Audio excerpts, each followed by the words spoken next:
খসরু পারভেজ নবী করিম সাল্লাল্লাহু আলাইহি ওয়াসাল্লামের চিঠি পড়ে অত্যন্ত রাগান্বিত হয়ে চিঠিকে ছিঁড়ে টুকরো টুকরো করে ছুঁড়ে ফেললেন।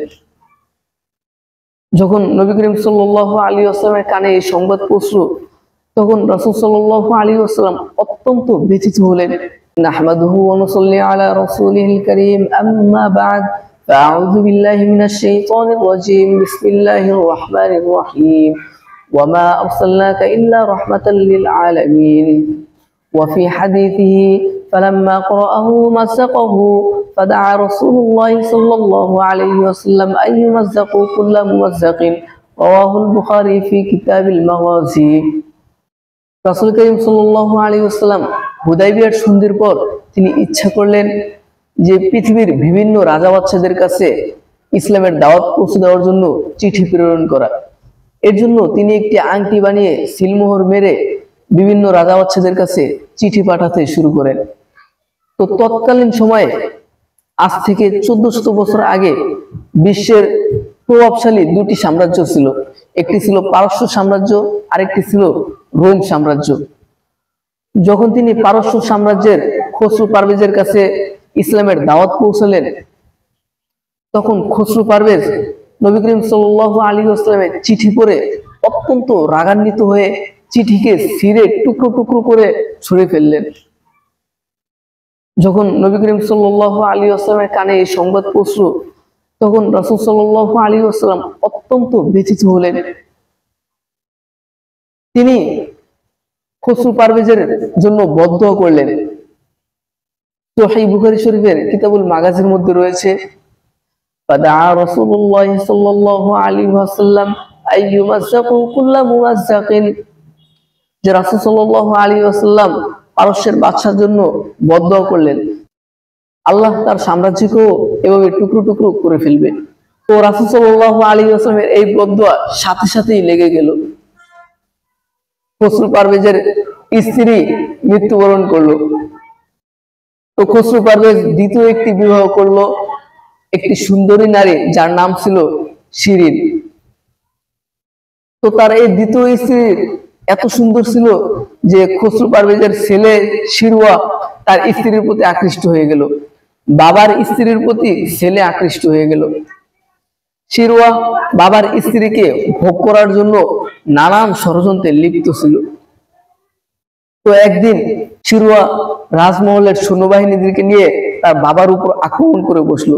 সেই আক্রমণে পারস্য সাম্রাজ্যের বাদশাহ খসরু পারভেজ খুব মারাত্মকভাবে আহত হলো, যেই আহতের কারণে সে মুমূর্ষ অবস্থায় পৌঁছে গেছে।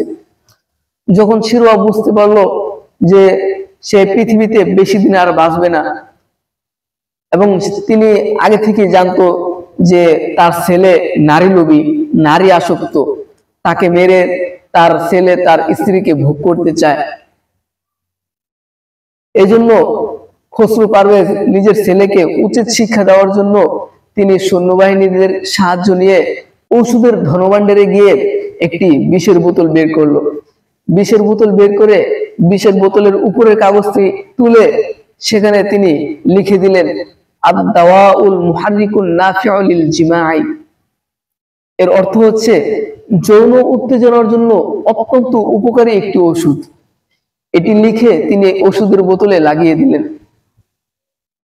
এর কিছুদিন পর খসরু পারভেজ মারা যায়। তো খসরু পারভেজ মারা যাওয়ার সাথে সাথেই তার ধনভাণ্ডারের চাবি নিয়ে তার ছেলে সেই ওষুধের ধনভাণ্ডারে প্রবেশ করে। শিরওয়া ওষুধের ধনভাণ্ডারে প্রবেশ করে ঘুরে ঘুরে যখন এই ওষুধের বোতলটি খুঁজে পেল, আদ-দাওয়াউল মুহাররিকুন নাফিউ লিল জিমাই, যৌন উত্তেজনার জন্য অত্যন্ত উপকারী একটি ওষুধ, এটি খুঁজে পেল, তখন সে পেয়ে সাথে সাথেই পান করলো। বিষের মারাত্মক ক্রিয়ায় খসরু পারভেজের ছেলে শিরওয়াও মারা যায়। প্রথমে মারা গেল পারস্য সাম্রাজ্যের বাদশাহ খসরু পারভেজ, এরপরে তার একমাত্র ছেলে শিরওয়াও মারা গেল। তো শিরওয়া মারা যাওয়ার পরে ছিল শিরওয়ার মেয়ে কুরআন বিনতে শিরিন। তো কুরআন বিনতে শিরিন একজন মেয়ে, সে সাম্রাজ্যের এত বড় সাম্রাজ্যের দায়িত্বভার সে কিভাবে সামলাবে? আর রাসূল সাল্লাল্লাহু আলাইহি ওয়াসাল্লামের হাদিসে তো রয়েছে এই সাম্রাজ্যের দায়িত্বভার মহিলা গ্রহণ করবে, ওই সাম্রাজ্য অচিরেই ধ্বংস অনিবার্য।